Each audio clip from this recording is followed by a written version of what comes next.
All right, everyone. Hello and welcome to an incredible Cooper's Hawk moment in history, the launch of our infamous and wonderful Emily Wines' second wine. I don't know if I said that grammatically correct, Emily Wines' second wine, but Emily, as you know, we love you with our whole heart and we are so grateful for you. So I'd like to start off before we talk about anything we're to do with a little toast to you. Thank you for, we have Chef Matt here. You can get involved, Chef. Yeah. Cheers, Emily. Cheers. Cheers to you. So we it's had great so to much be here. Yeah, it is great to be here. I think I mentioned to you earlier, there's only, I think, 3, 4, 5 people in the world that could get me to put a suit and tie on right now. And for sure, you're in that group. They happen to all be women, which is probably good for my safety and such. But we're grateful for you. So today, I'm going to kick it to you in a moment, but I just thought how wonderful to say, the first wine that you did, the idea for the program that you created and led and run has been just absolutely spectacular with your first wine, Brave. This next wine is, oh my gosh, as people get an opportunity to try it, it's just even more exceptional. And as no one will find out on this call, but only you and I know, more projects to come, which we're super excited about. So from that, I'm so grateful for our friendship, partnership, and everything we do together. And I'll turn it over to you. Thank you for being you. Well, thank you. Thank you. And it's like we were saying before, it's just been so long anticipated doing this event and coming together with our wine club members. And I know we kept postponing and thinking like, when can we do this? Well, we can actually all be together in one room and celebrating. Things have, times have changed and, we've still managed to do it. And so it's exciting to finally do this and with all of you online watching and I'm just thrilled to see how this wine has progressed over time.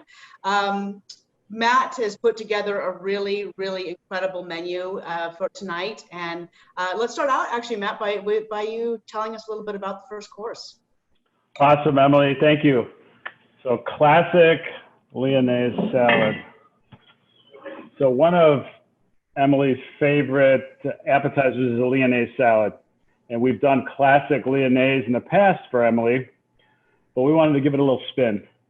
So we took out those bitter greens, that frisee, and we did some sweeter greens, a little bit of kale, and a familiar dressing, kind of similar to what we do for our Napa. So it's got a little bit of mustard, some champagne vinegar, a little bit of honey, some smoked bacon, which really brings out the beautiful notes of Brave. And we've got a nice medium cooked egg, some croutons, and we finished with just a little, one of our secrets at Cooper's Hawk, we typically do not one dressing, but 2. So something kind of rich and creamy, and then just a little lemon vinaigrette here, olive oil, delicious. So hope everybody enjoys it. It's funny when we were talking about this menu and deciding like, let's do the first course with a red wine too, a big red wine. It's like, how do you make big red wine go with salad? Well, you add bacon, a lot of bacon. That's always works. And I like the fact that you have a salad that also has bacon and egg in it. I think is pretty awesome. So to start out with, I want to talk a little bit about how the Camille Project came to be.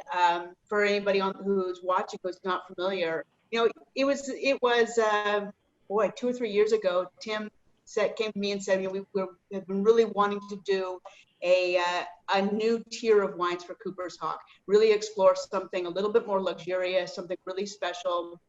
And I want it to be your passion project, which was just such an incredible honor. I've always been such a lover of wine, but never gone into actually making wine. And so I had to really think about wow, my passion project, what do I want to make? And so I was thinking about varietals and also knowing that this needed to be something pretty luxurious. I was thinking about a lot of people would think luxurious and immediately go to Cabernet Sauvignon, which is great. Cabernet is certainly luxurious, but to me, it's also this varietal that has all this polish and all of this structure, but it's really masculine. It's like a men's suit, just really structured. And I wanted to make a wine that was powerful but feminine. So big and luscious and like all lips and hips and spicy and sassy. And so I had to think about like what varietals would give you that kind of character. And so what I was really drawn to in this was, in particular, was Zinfandel. So I was thinking about Zin and how incredibly luscious and intense it can be, and also Syrah with all of the spice that it has. And I knew that those two could work together as a really interesting blend. And so with the first wine, just to start out with, I actually did this little mission statement about kind of what this wine would be. And the statement was that this is a blend, and the blend is not consequential, and maybe we'll never tell you what's in it. We'll guard the recipe, but it never disappoints. Like your grandma's favorite spice cake, we'll season it to taste. With each vintage, we might feel like changing it up. The personality remains the same. We're not bound to a place, but like an exotic spice hunter, we might borrow the brightest Zinfandel from Sonoma, the most exotic Syrah from Paso Robles, and the wild herbal Mourvedre from Santa Barbara. The results are always a delicious wine. And in that first vintage, we did do, it was a lighter percentage of Zinfandel, a little bit more Syrah. We had Mourvedre and also Petite Syrah in it. 2017 was a slightly different wine. We went with a really high percentage of Zinfandel. So really going for the same flavor profile, but looking at what the vintage was doing and what we could find that made the most sense to create this next round of Camille Brave. In this vintage, it's primarily Zinfandel and Syrah. If you've got it in front of you, by all means, taste it. And it's just tasting so delicious right now. It's really silky, really luscious. I love how it's maintained this really bright acidity that's so typical of Sonoma, which is one of the reasons why I sought this region for the wine. And, you know, this is primarily coming from the Dry Creek Valley and also Alexander Valley, which are quite warm. And it's all aged in American oak, which I think really works for Zinfandel. There's a real sweetness to the spice in that. And I think that it dovetails really well with all of the lusciousness that you get in the wine. So just to talk a little bit about the name of this wine, Camille is my middle name. And you know, this picture here, this is me when I was about 23, and this was right before I moved to San Francisco, where I really kicked off my career in serious wine restaurants. And as you can see, before I even started that career, I was really into food and wine pairing. So coming up with the name, knowing that I was making this feminine, powerful style of wine, I wanted to have a name that really fit that. And I was a bit at a loss for a name, and my wife kind of chimed in and was like, why don't we riff off of Camille? And this is actually a page out of her notebook where she started to put together all these different ideas around working in the name Camille. And you can see here, one of the names that she wrote down was Brave Camille. And that just really resonated with me, because I think that, you know, we all have this sort of alter ego or this inner badass that we have to call on in those moments when we need a bit of extra bravery. And, you know, being that it's my middle name, I thought that was really representative of that. And I really loved it. And she then asked if she could get royalties on all the wines. And I said no, but I did put a little Valentine on every bottle for her. In fact, this is a tattoo that she has that I designed. It's a starfish, which is her own personal symbol, and champagne bubbles. And so you'll find a little starfish on the corner of all of the Camille labels. That's the closest thing she's ever going to get to royalties. So Brave being the first wine, obviously, you know, you know, the first wine needed to be Brave because it was my first wine. But I really started to do the deep hunt for words that really suited this idea of bravery and strength. And these are some of the words that I have in my list that you might see coming up in the future for another one of these wines. Then we had to think about the label. You know, how do you make a label that sums up all of this thought behind the name and the wine itself? And so I started to look out in life, and there's so many incredible examples of bravery, both again in art and in real life, whether they be monumental moments of valor or small acts of courage that change the course of history. And as I thought about bravery and brave women, Malala Yousafzai really stood out to me, and that's why her quote ended up on the back of the bottle. We were scared, but our fear was not as strong as our courage. And I really, like I said, I really wanted this to be a tribute to strong women, and I felt like this young lady is really all of that. So now, again, how do you take all of that and put that into a label? We work with this incredible group of designers in California who work predominantly with wine. And this is what they created for us. And I really wanted a label that was really beautiful, something that drew you in and that you might want the wine just because it was so pretty. But of course, what's inside the bottle has to be just as beautiful as what's on the label. So this label is a collage. People have asked a lot about the artwork. What you see here in the background is it's actually vintage wallpaper. You can see her suit is coming out of an old painting. Her face and her hands are photography, black and white photography that's been given a little bit of a tint. And then there's all these other little elements that are tucked in that have some really cool symbolism. You'll see around her halo this laurel wreath, and that's symbolic of glory. The flowers in her hair all mean something too. We have hollyhocks, which represent ambition, and gladiolas, which stand for strength of character.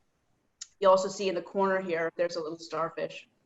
And as far as the woman on the label goes, she's no one in particular, and that was really intentional. I wanted to represent a range of women that from different ages and ethnicities. That could be anyone. This could be one of our team members. It could be your neighbor. It could be you. And in fact, one of the most thrilling things that has happened since this wine came out is when people say to me like, wow, I bought this wine because I feel like that's a picture of me on the label. And or I bought this because it looks like my daughter, and I want her to have an example of something brave as to look up to. So this was a lot of fun, and we have Brave around for a little bit longer, but not too much because we've now moved on to the new wine, which is Proud. And before we talk about Proud, I thought we should go to Matt and talk about. Uh-oh. All right. Let's talk about food. Yes. So whenever we do an event like this, I ask Emily, what do you want to eat, Emily? You know, and she loves simple food, but beautiful, luscious food. And we wanted to create a dish, obviously, that would stand up to the wine.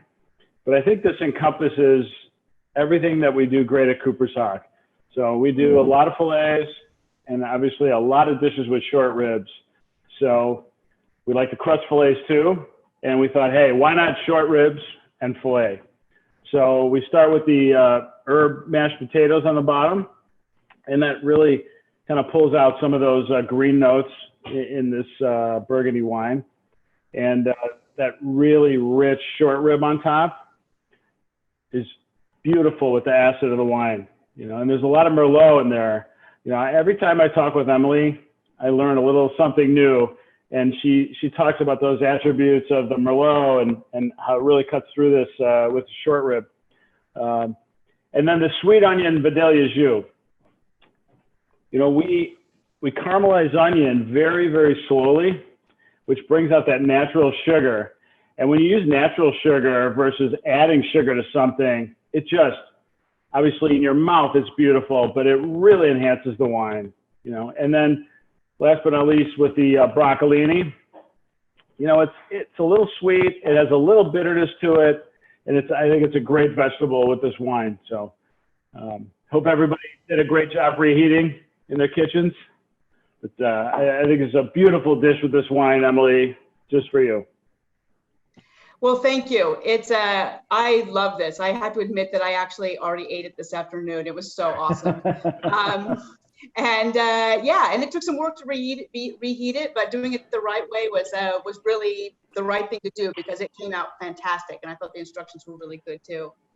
So now on to Camille Proud. So as far as this wine goes, there's a few things that I was thinking about when this came together, and honestly, the name of the wine and the blend itself and kind of the inspiration for the label kind of all came together all at once.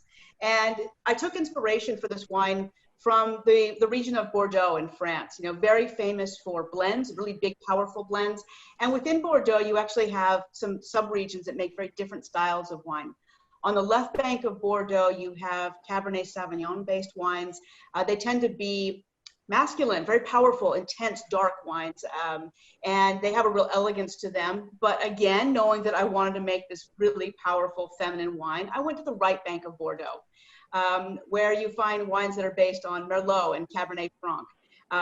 She might not be the most elegant example of wine, but I think she fits because she's as tongue-in-cheek as everything else we do. I would hang out with her. Right? Exactly. I think she looks like a lot more fun. So in particular, in the right bank, I was drawn to, my inspiration was drawn on the region of Saint-Emilion, which is very famous for these incredible Merlots. They're really luscious and powerful and very rich, and as they age, they just have this plumpness to them that is just super seductive. They are seriously sexy wines. So in the right bank, it's predominantly Merlot with a little Cabernet Franc. And so the blend that I put together on this is, it is mostly Merlot. The Merlot from Napa, it's 100% Merlot that comes from this area. And I was really just looking at Napa and Sonoma for the components for this blend, because that's really where you find the greatest examples of these grapes, particularly Merlot. And then rounding that out with Cabernet Franc, which is a grape that I really, really love, but you have to be tricky with Cab Franc because it tends to have a lot of very green flavors. It can taste a little bit like green herbs like tarragon and bay leaf and green bell pepper. It's really delicious, and I love how that herbal flavor kind of contrasts with the real plummy cocoa flavors that you get from Merlot. And then also Cabernet Franc has this texture, very unique. In the tannins, they're very, very fine. In fact, when you taste this wine, if you sort of feel the texture around your teeth and gums on the roof of your mouth, that's the tannins. And you can see, again, they're really velvety, really silky. And this is something that, especially when you're having it with a rich dish like this, it really, they meld quite well. So it just so happened that as I was tasting through these, I was looking at a couple of other Bordeaux varietals just in case I needed a little something else to blend into the mix. And, I came across this Cabernet Franc from the region of Rockpile, little tiny appellation in Sonoma, that was so incredible. It had all these beautiful violet tones to it. And this vineyard also produced a little bit of Malbec. And the Malbec as well was just incredible. It had all the classic bright violet colors that Malbec has, and it was just super, super aromatic, lots of violet flavor as well.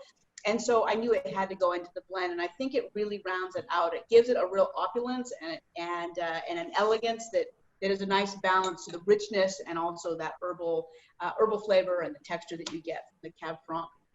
This is all aged in French oak, which gives you more of that brown spice as opposed to the sweeter baking spices that you get off of American oak. And, like I was saying before, knowing that we had to wait a little bit on this and having tasted it in April, I was just so anxious for everybody to taste it because I knew it was tasting great, but it was worth the wait because, wines are a living thing and it just continued to integrate and become rounder and more silky and more polished. And it's going to continue to change. Both of these wines are certainly age-worthy, and I think the Proud even more so. This wine's, I'm really proud of it.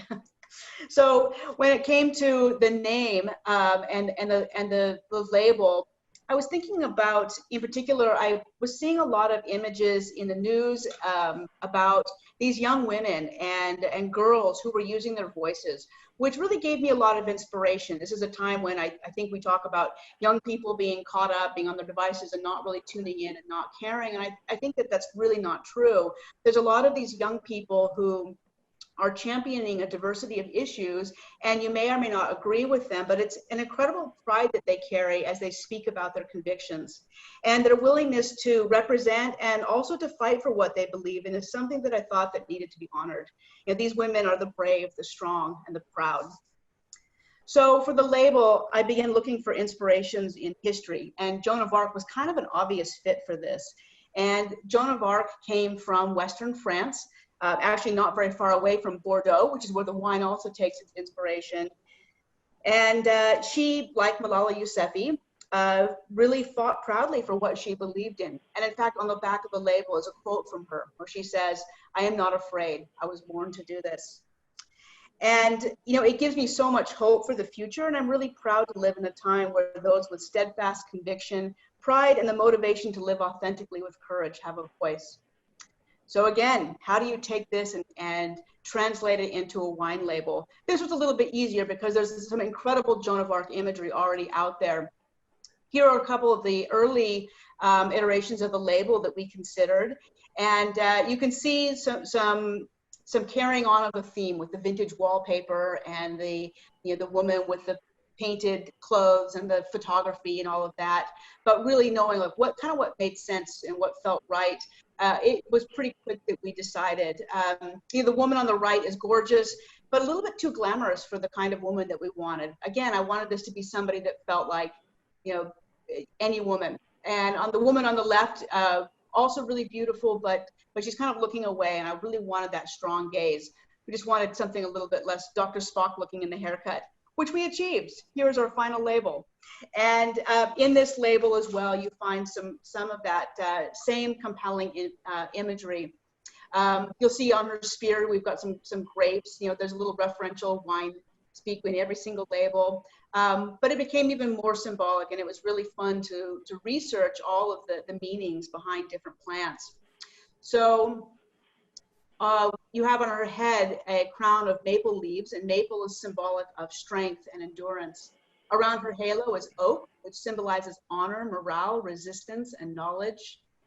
We have yellow flowers, which stand for success and pride in general, and more specifically, we have yellow tulips, which are symbolic of hope. And then over in the corner, we have our little starfish. This woman's face, we didn't really give any specific direction on her ethnicity or her face, other than that she have a strong presence and that she had this really strong Roman nose. I felt like it was a strong feature that was also something that was an imperfection, that I think that sometimes our flaws are flawsome, and we have more beauty because of our imperfections.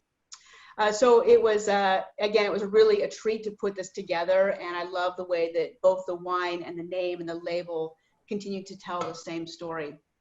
And then having these two wines together, Matt and I had some fun talking about the dessert and coming up with what to pair with these wines. Do you want to talk a little bit about the truffles? Absolutely. That was awesome, Emily. Thank you. So incredible. So for dessert, we wanted to do something really simple.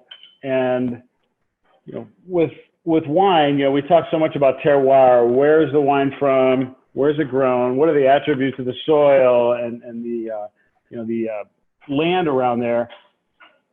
Cocoa is grown the same way. So there's a lot of attributes from the soil and the atmosphere and the weather that really give attributes to the chocolate. So why not do a really simple pairing of chocolate and wine?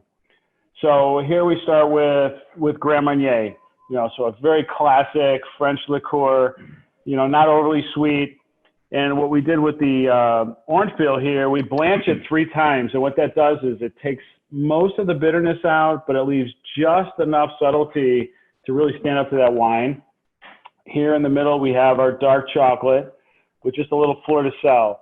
And what we know about salt, we use salt in all of our food, obviously, but all of our desserts.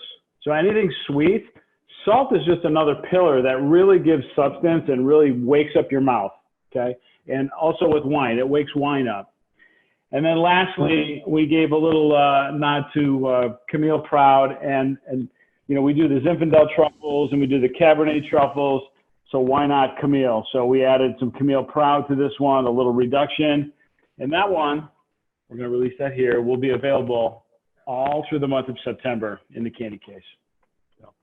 That's so cool. Yeah.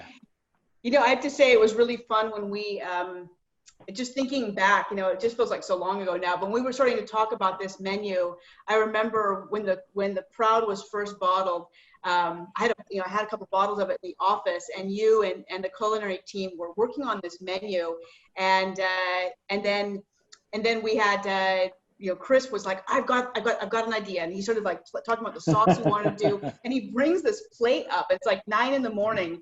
And so what did we do? We popped a bottle of Proud and we tried them together. And that is one of the great things about finding this harmony of food and wine together and making something that just is magic together in your mouth. Well, that's the fun thing. Ideas come from everywhere. We could be, heck, we could be in the shower in the morning and come up with a great idea about food, So right? We love to throw around ideas. It doesn't matter what time it is, but we're very passionate about what we do, obviously. And we wanted to make something special for you, Emily, and obviously special for our wine club members.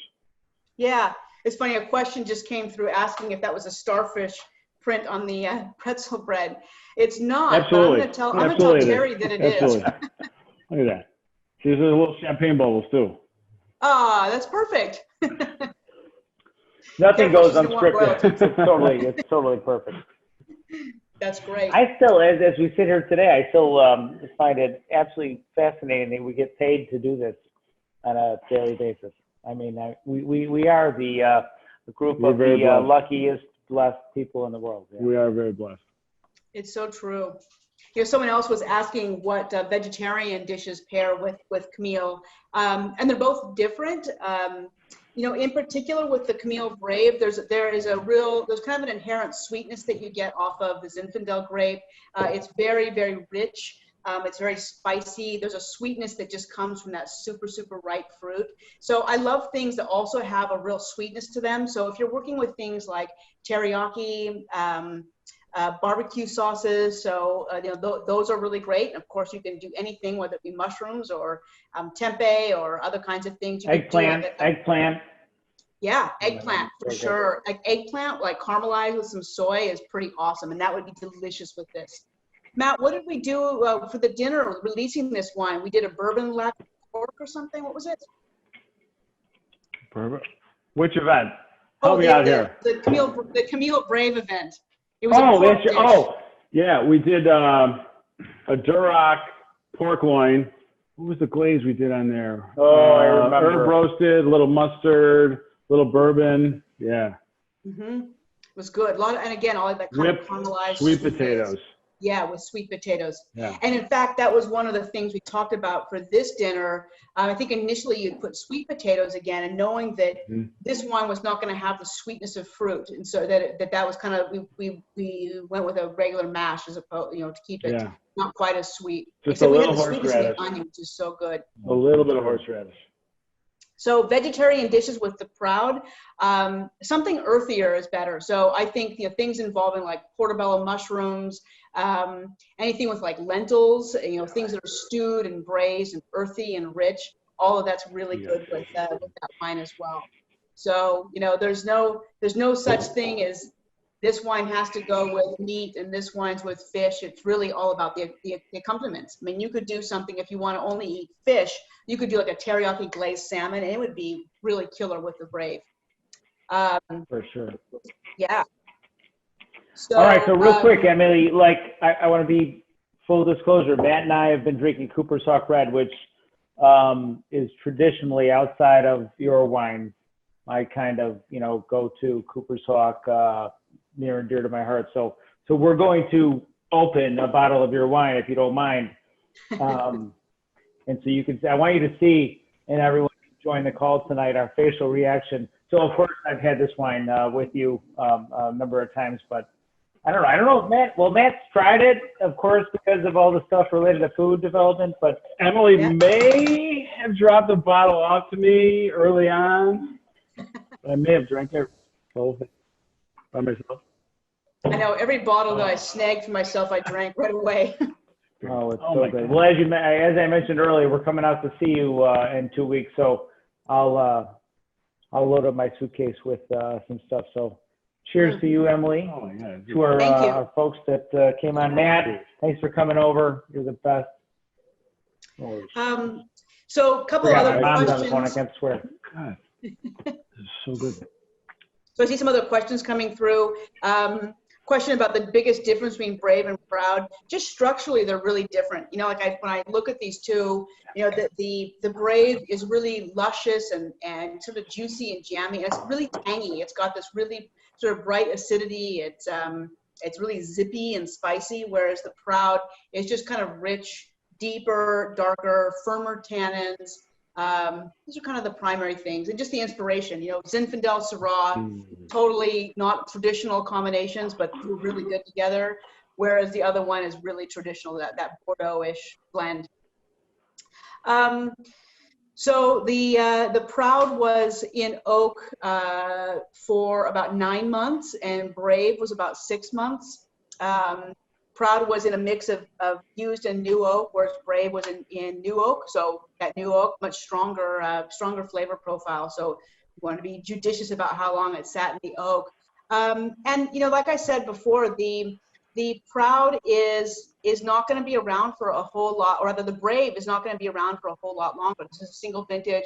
We're coming to the very end of it. So you will be able to enjoy that in our restaurants and for sale for a little bit longer, maybe another month or two. And then it will only be the Proud. And we'll have the Proud for a little while. And then, wine takes a long time to make.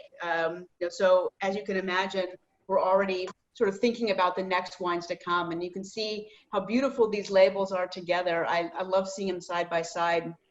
And in my mind, I already have another 3 that are in the works, and one of those in particular that's much further along. And I'm not going to tell you too much about it, but I am going to show you just a little inspiration and get you thinking about the next time that we come together and have a dinner. That's incredible. So, oops, I went too fast. There we are. There we are. Camille Fierce. So, so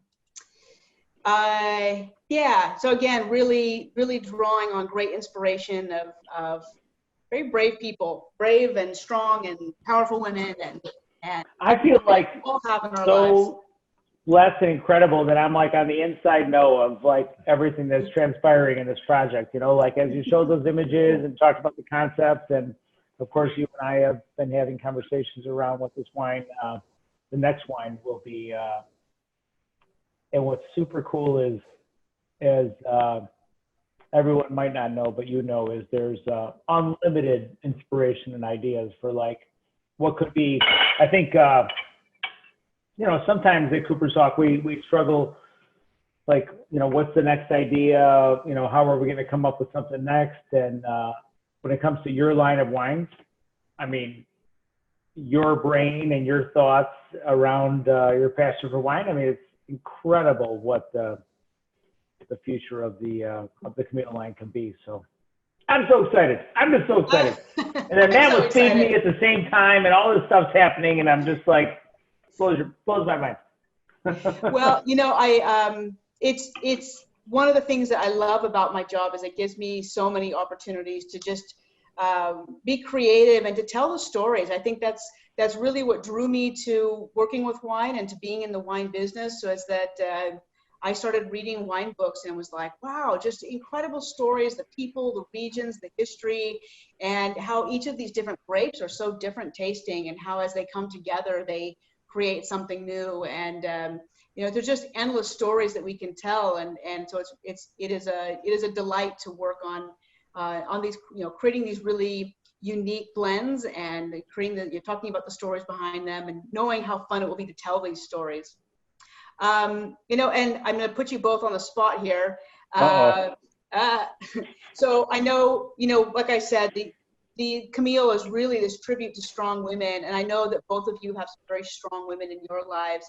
And I was hoping that you would each tell us who those women are. Yeah, that's on the spot. I'll go first. I should go first? Well, my wife, Susan, amazing woman, incredibly strong, basically stayed home and raised our kids, continues to raise our kids, even though they're in college. Takes care of 2 little kids for a family in our neighborhood. It's just an amazing, amazing woman. So I'm very, very lucky and very proud to be her husband. And a boy. Yeah, my story goes back all the way, so my mom is like the best, right? Your mom is the best. She is the best, yeah. And she's fun to hang out with too. She is. She would know that my grandmother, both grandmothers were both powerful women. And my mom's mom, almost kind of joint partnership raised me with my mom as she worked her butt off. And just, I mean, so many, oh my God, we could write a book about how incredible this is. And then of course, Liz, who supports me in every way, every day, and challenges me. And I think most importantly, we have a lot of fun together, and it's been really nice. So yes, when it comes to women in our life, I mean, we got a lot of women in our life. You do. And I love it. Well, not to mention that you both raised and are raising strong women. So that's Hey, yeah, darn it, Emily, we missed that. Hats off to you for I that. don't know if my Ellie's watching this tonight, but she is. She's also one of the strongest women that I'll ever know, and she is the best. Hey, I gotta throw a plug in for my daughter. She's in her senior year in nursing at Marquette. She's one of the most incredible women on the planet. At 21, she sophomore year of high school, she went off to Panama and spent the whole summer there on a trip, just taking care of people out there. Going out to Australia this past year for a semester abroad, and I'm so incredibly proud of her, and she inspires me as much as anyone. So I'm incredibly proud of my daughter, Madeline. That's awesome. That's fantastic. I love it. Yeah. I love Great it. question, Emily. Yeah. Oh, you got it. That's it. What's next? Keep it going. You don't get me very often, but you got me. Oh my God. Oh. I don't cry very often. Every time I walk into Tim's office, I cry, for crying out loud. Keaton, my son says, he's like, "Hey, Dad, was that your cry of the day? Like if I watched Forrest Gump or talked to Matt on the phone or who knows what it was." Like, and he's right. He's right. Oh, yeah, awesome. Emily, I just have to say, I am so blessed. I've told you this before, but I feel so blessed to work with you. So blessed to do what we do on a daily basis, and so incredibly blessed that you're with our company. I really am. Oh, well, thank you. I feel blessed to be in this company. And, I have always said, like, whatever I do for a living, it's got to be something I love enough that I'd almost do it for free. And almost.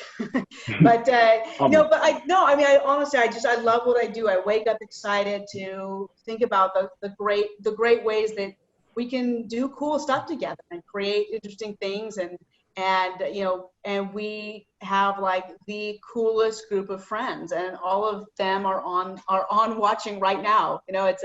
We get to do cool things with cool people, and I love it. We all come together around a bottle of wine, and honestly, that's what I love about wine, is that sure, you can drink it by yourself, but usually you share it, and there's just the conviviality of the table is really what it's all about. That's right. Absolutely incredible. Probably I know both Emily and Matt and a handful of folks on this video call probably heard this story before, but like a good friend of mine, Keith, which he might be on this call right now. I'm not sure or not, but my mom will convey the message or whatever. But he educated me on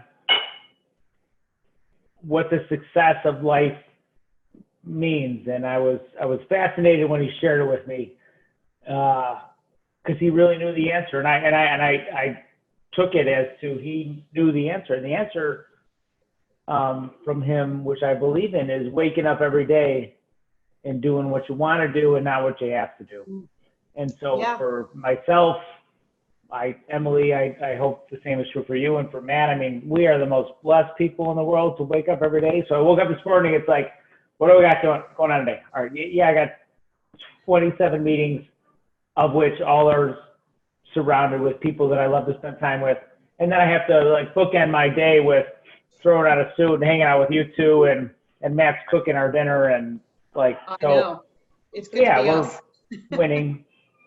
And for everyone else that's out there, like in trying to, work through this environment, which will be here for a little while, is, I guess I would just challenge you to think in that same vein. We could wake up every day and we could settle with what we're dealt, or we could take the opportunity and think about what makes you happy.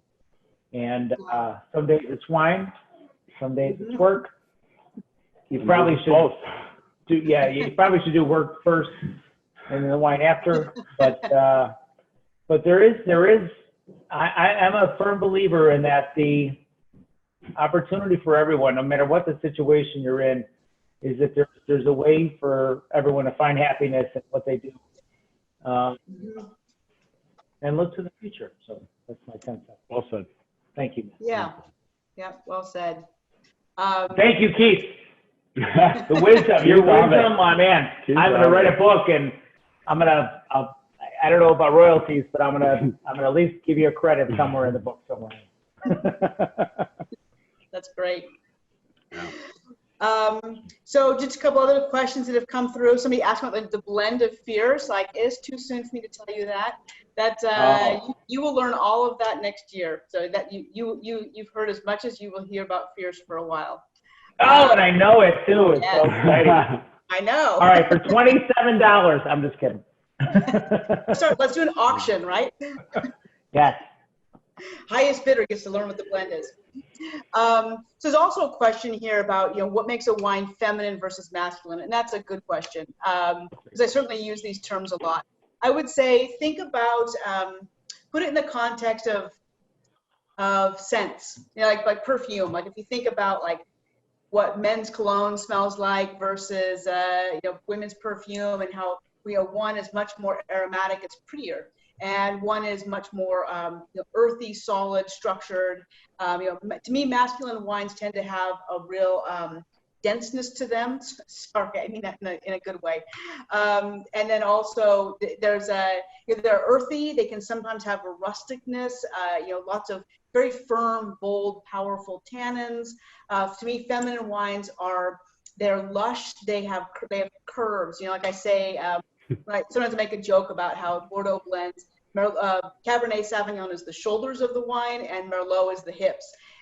Meaning that it's round, it's lush, it's soft and sort of plump in your mouth, and that to me is one of the things that I attribute to a feminine wine. Typically, wines are a little bit more perfumey. Again, they have a real elegance to them. Pretty.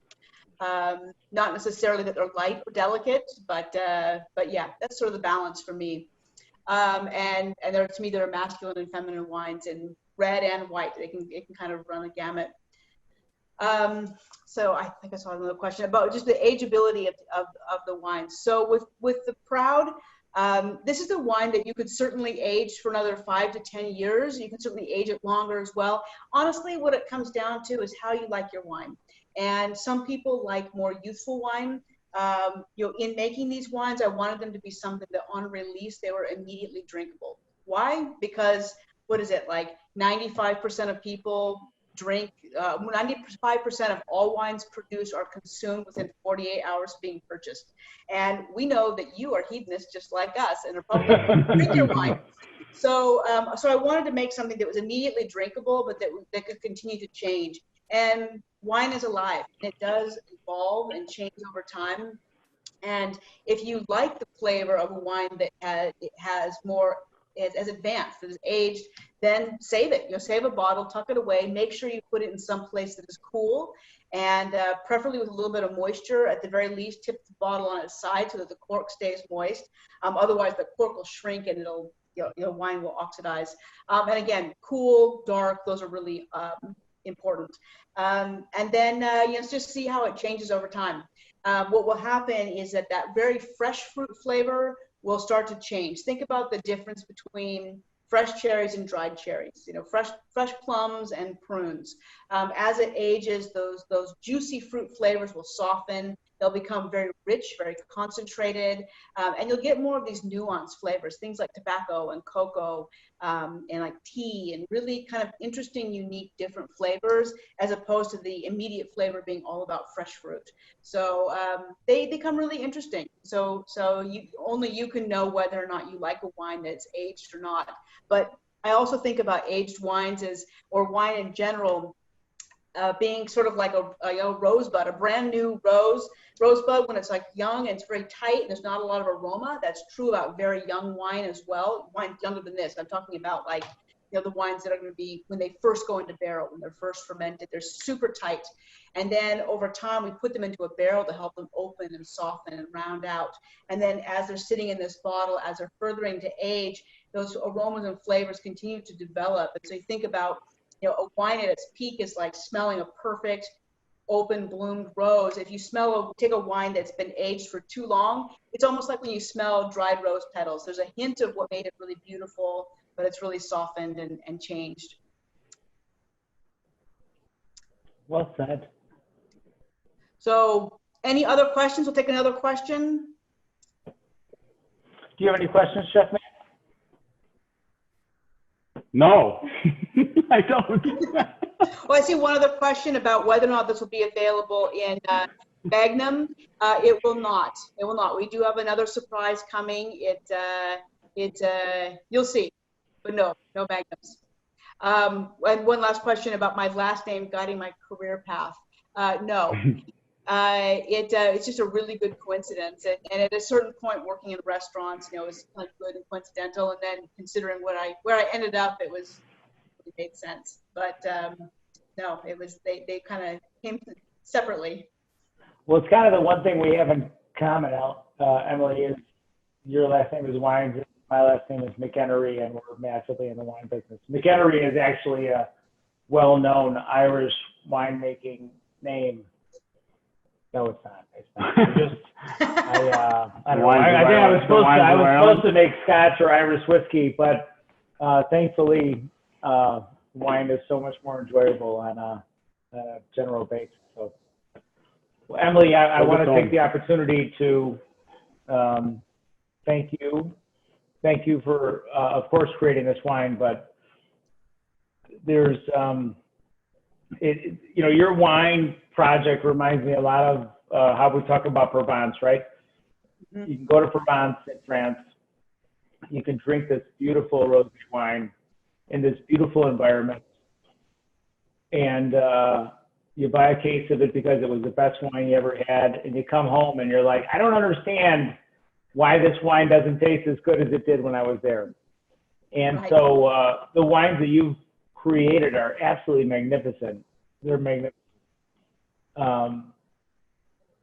But the passion around this project and the love and care that you've put into these wines it shows up like in spades.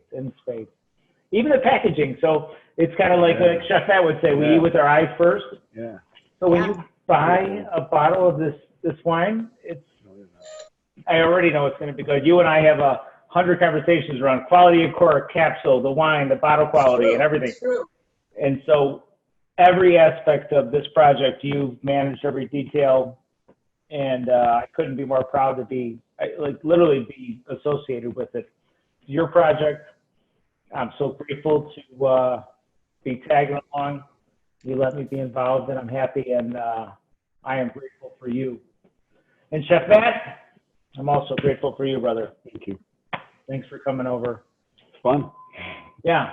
Yeah. Again, coming back to I don't know if it's by design or accident. Sometimes if you were to really spend 24 hours a day with the three of us, you'd find out, I don't know, we're as ridiculous as the average Joe for sure. But man, we have fun together and work hard. We're so blessed that we get to do what we love every day. And it's not even work then. It's never work. No, it's true. It's true. Well, I am proud to work with both of you, and I'm proud to share Proud with all of you. Thank you, Emily. Should we do so maybe we'll share over time our multiple toasts. But we should do our Titanic toast on this to finalize this call. So, Emily and Matt, here. And if that doesn't make sense to you, go back and watch the Titanic, and it'll all come back together. Cheers, brother. Cheers. Cheers, Emily. Cheers, Emily. Love you. I'm going to cheers myself. There you are. Awesome. Thank you, everyone. Thanks for joining. Have a great night. Thank you. Good night.